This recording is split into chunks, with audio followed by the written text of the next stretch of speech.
વાલા ભક્તો, ભગવાન શ્રી હરિના અનન્ય ભક્તો હશે, પણ આજે મારે તમને એવા ભક્ત વિશે વાત કરવી છે કે અખિલ બ્રહ્માંડનો નાયક કદાચ નરસિંહ મહેતાજીના પિતાના શ્રાદ્ધ કરવા માટે નરસિંહ મહેતા બનીને આવે એમાં કાંઈ નવાઈ નથી. મીરાબાઈનું ઝેર પીવા કદાચ ભગવાન ઠાકોરજી આવ્યા એમાં કાંઈ નવાઈ નથી. પણ નવાઈની વાત તો એ છે કે આ જગતમાં જેને પૂર્ણ પુરુષોત્તમ કહ્યા છે, કે જે પૂર્ણ પુરુષ છે, એ સ્વયં પોતે શકુબાઈ એક સ્ત્રીનું રૂપ લઈને આવ્યા છે. આ મોટી નવાઈની વાત છે. ગામડાની એક શકુબાઈ ઘરના કામ કરે છે અને સાસુ સસરા એટલો ત્રાસ આપે છે, પણ છતાં પણ બધો ત્રાસ સહન કરતાં કરતાં પરમાત્માનું ભજન કરતાં કરતાં એક જ ઈચ્છા મનમાં રાખે છે કે મારે ભગવાનની જાત્રા કરવી છે, મારે જાત્રાએ જવું છે. સંઘ દ્વારકા જાય છે. શકુબાએ પોતાના સાસુને વાત કરી કે સાસુબા, આ સંઘ બધો યાત્રાએ જાય છે, મારે જાત્રા કરવા જવું છે. અને સાસુમાએ ના પાડી. શકુબાએ પાણી ભરવા માટે પરોઢિયા આવે છે. પાણી ભરીને શકુબાએ એક સહેલી સાથે મળે છે. સહેલી સાથે થોડીક વાતચીત કરી અને સહેલીને શકુબાઈ કહે છે કે હાલ હવે મારે ઘેરે જવું છે, મોડું થાય છે, નકર મારી સાસુ મને વઢશે. પહેલાંનો એક સમય હતો કે વહુ એમ ગોતતા કે મારી સાસુ કેવી મળશે. અત્યારે સમય પરિવર્તન થઈ ગયો. અત્યારે સાસુ એમ ગોતે છે કે મારી વહુ કેવી મળશે. શકુબાઈ પાણી ભરીને જ્યાં આવે છે ત્યાં ભગવાન દ્વારકાનાથ સ્વયં મળી ગયા. ભગવાન શકુબાઈને મળી, શકુબાઈને આગળ દર્શન આપ્યા અને શકુબાઈને કહે છે કે શકુબાઈ, શું છે તમારા મનમાં ઈચ્છા? ભગવાનની અનન્ય ભક્ત શકુબાઈ ભગવાનની આ સામે આવી ગઈ. ભગવાનને વંદન કર્યા. ભગવાનને કહે છે કે હે ઠાકોરજી, એ પ્રભુ, આ સંઘ બધો યાત્રાએ જાય છે, મારે જાત્રા કરવા માટે જવું છે, પણ મારી સાસુએ ના પાડી છે, એટલે હું પાણી ભરીને હવે ઘર તરફ જાઉં છું. અને ત્યારે ભગવાન દ્વારકાજી સ્વયં કહે છે કે શકુબાઈ, તમે જાત્રાએ જાઓ. અરે પણ પ્રભુ, મારે બધા ઘરના કામ હોય, મારી સાસુ ના પાડે છે, અને છાણ વાસિંદા કરવાના હોય, રસોઈ બનાવવાની હોય, અને છેલ્લે મારા સાસુના પગ પણ દબાવવાના હોય. ભગવાન કહે છે કે એ બધું અમે કરીશું, પણ તમે જાત્રા કરવા જાઓ. અને ભગવાને શકુબાઈના હાથમાંથી બેડા લીધા છે. બેડા લીધા છે વાલે હાથ મારે લોલ, કાઢી વાલે લાંબી સરખી લાજજો, વહુવારું થઈને વાલો આવ્યો રે લોલ, લીધું કાંઈ શકુબાઈનું રૂપ જો, વહુવારું થઈને વાલો આવ્યો રે લોલ. ભગવાને શકુબાઈના હાથમાંથી બેડા લઈ લીધા અને શકુબાઈને કીધું કે તમે જાત્રા કરવા જાઓ. શકુબાઈ રાજી થઈ ગયા. શકુબાઈ સંઘની સાથે ત્યાંથી જાત્રા કરવા જાય છે અને આ બાજુ ભગવાન શકુબાઈનું રૂપ લઈને શકુબાઈના ઘરે જાય છે. સાસુબા કહે છે, આવી ગયા પાણી ભરીને, હવે બપોરા થઈ ગયા, આ રસોઈ કોણ બનાવશે? તમારા બા બનાવશે. શકુબાઈને એના માતા પિતા સુધીના શબ્દ કહ્યા. વાલા ભક્તો, એક વાત યાદ રાખજો, તમારી વહુને એના લગીના શબ્દ કહેજો, એના પિયરના, એના માતા પિતાના શબ્દ એને ઠેસ પહોંચે એવા શબ્દ નહીં કહેતા. અને આ બાજુ બપોરા થયા. ભગવાનને કીધું રસોઈ બનાવો, અને ભગવાન રસોઈ બનાવવા જા રસોડામાં પગ મૂકે છે કે રસોડામાં પગ વાલે મૂક્યો રે લોલ, જબકે રસોઈ બની જાય જો, વહુવારું થઈને વાલો આવ્યો રે લોલ. હેજી રે વહુવારું થઈને વાલો આવ્યો રે લોલ. રસોઈ બનાવીને શકુબાઈની રસોઈના સસરાએ વખાણ કર્યા. ઓહો, રસોઈ તો શું મીઠી બનાવી. સસરા કહે, શકુબાઈ તો ઘણા સુધરી ગયા, રસોઈમાં તો ઘણો સ્વાદ છે. સાસુની સામે વહુના વખાણ કર્યા એટલે સાસુને ગમ્યું નહીં. તરત જ મોઢું મચકોડીને કહી દીધું, સાંભળો, આ રસોઈ કાંઈ એમને નથી સુધરી. સાસુ કહે છે માર બહુ પડ્યા રે લોલ. અત્યારની બધી જ વહુને પ્રાર્થના છે કે હવે તમારે કોઈ દી સાસુપણું ભોગવવું નહીં.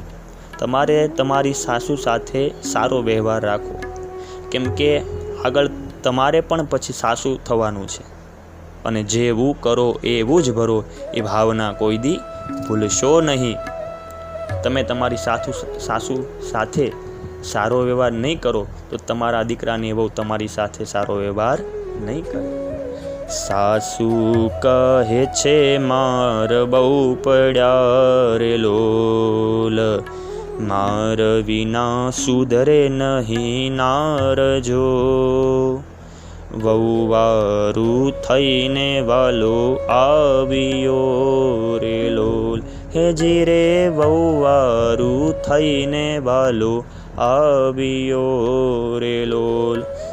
સાસુ કહે છે કે આ માર પડ્યો એટલે સુધર્યા છે. આખો દિવસ ઘરના કામ કરાવે, છાણ વાસિંદા કરાવે, ઘડીક વાર શકુબાઈને આરામ ના કરવા દે. સાંજ પડી અને શકુબાઈ આરામ કરવા જાય છે. આંગણામાં ભગવાનને છાણ વાસિંદુ કરાવે છે અને શકુબાઈને કહે છે કે આ રસોઈ થઈ ગઈ, હવે છાણ વાસિંદા બધું કરો હવે.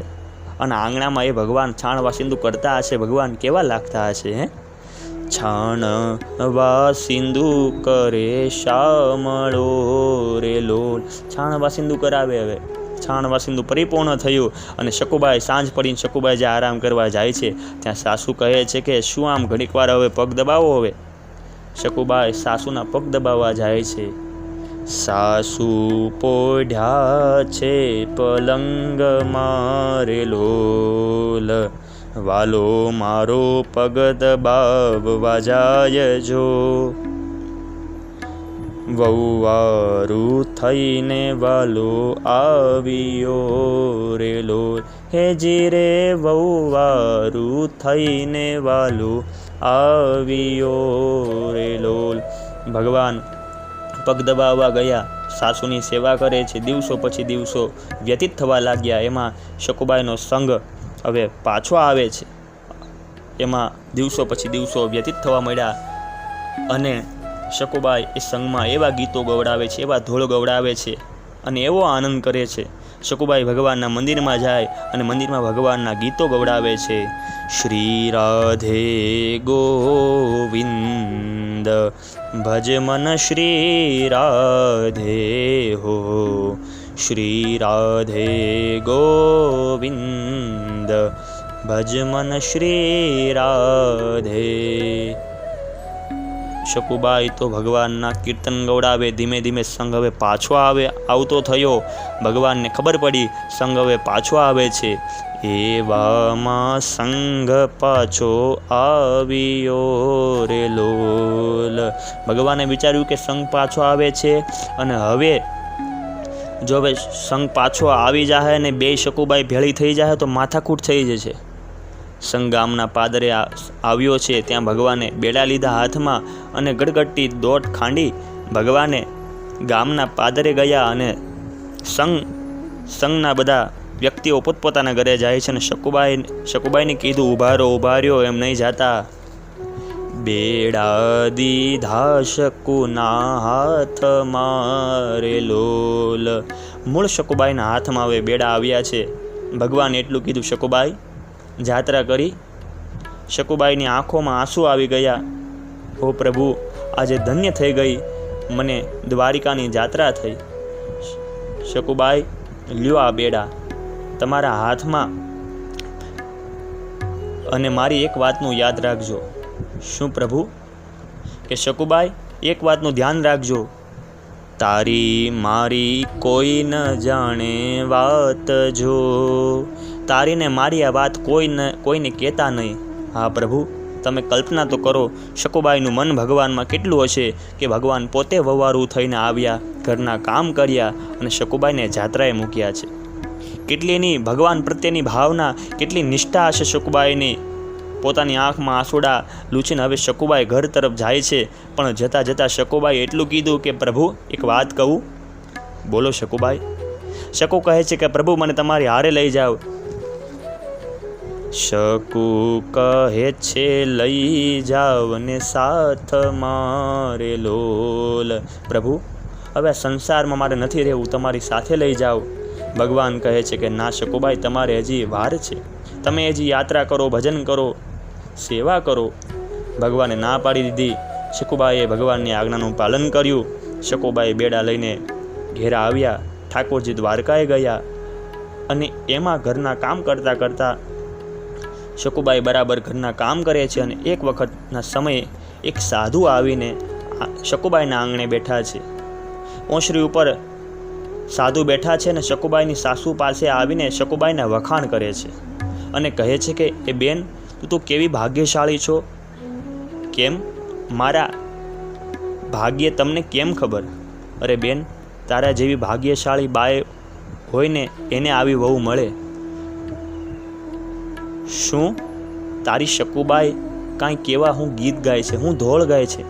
સાસુના કાનમાં કાન ચમક્યા કે મારી શકુએ ક્યાં ગીત ગાયા? અરે અમારી હારે જાત્રાએ આવી હતી.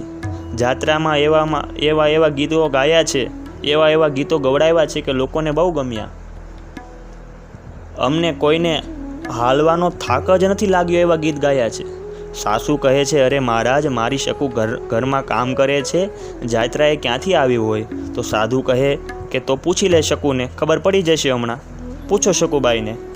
શકુબાઈના સાસુએ શકુબાઈને બોલાવ્યા. શકુબાઈ એની હાહુ પૂછે છે. સાસુ કહે છે, શકુ શું થયું રે લોલ? સંઘ કહે છે કે સાચે સાચી વાત શું છે? સાસુ કહે છે, શકુ શું થયું રે લોલ? સંઘ કહે છે, સાચે સાચી વાત જો, વહુવારું થઈને વાલો આવ્યો રે લોલ. શકુબાઈ, સાચું કહેજો, આ સાધુ મહારાજ એમ કહે છે કે તમે જાત્રા કરવા ગયા હતા? હા બા, સંતો સાચું કહે છે. અમે જાત્રા કરી, જગદીશના દર્શન કર્યા, દ્વારકાની જાત્રાએ ગઈ હતી. શકુબાઈ, ખોટું કેમ બોલો છો? ના બા, હું ખોટું નથી બોલતી, હું જાત્રાએ ગઈ હતી. અરે શકુબાઈ, ઘરના કામ તમે રોજ કર્યા છે, તમે જાત્રાએ ક્યાંથી ગયા હોય? ઘરના કામ તો આ બધા કોને કર્યા? શકુની આંખમાંથી આંસુ આવી ગયા અને આંસુઓની ધારા વહી ગઈ. બા, ઘરના કામ મેં નથી કર્યા, હું તો જાત્રાએ ગઈ હતી. વાલે મારે કર્યા ઘરના કામ જો, વહુવારું થઈને વાલો આવ્યો રે લોલ. આંખમાંથી આંસુડાની ધાર સાથે કહે છે કે બા, હું તો જાત્રાએ ગઈ હતી, ઘરના કામ તો મારા ઠાકોરજી આવીને કરી ગયા હતા. મારા હરિએ આ બધા કાર્ય કર્યા છે, આ બધા કામ ઠાકોરજીએ કર્યા છે. શકુબાઈના મોઢામાંથી શબ્દો નીકળ્યા અને શકુના સાસુને સસરા બે શકુબાઈના પગમાં પડી ગયા. શકુબાઈ, તમારે જાવું થું તો કહીને તો જાવું થું. તમારી પાસે તો કામ કરાવ્યા, પણ તમારા કામ કરવા આવ્યો એ જગતના નાથ પાસે અમે પગ દબાવ્યા? જેના પગની સેવા અમારે કરવી જોઈએ એની પાસે અમે પગ દબાવડાવ્યા? આંખમાંથી આંસુડાની ધારા હવે વહેવા લાગી. અમને માફ કરો શકુબાઈ, અમે ઓળખી ના શક્યા તમને.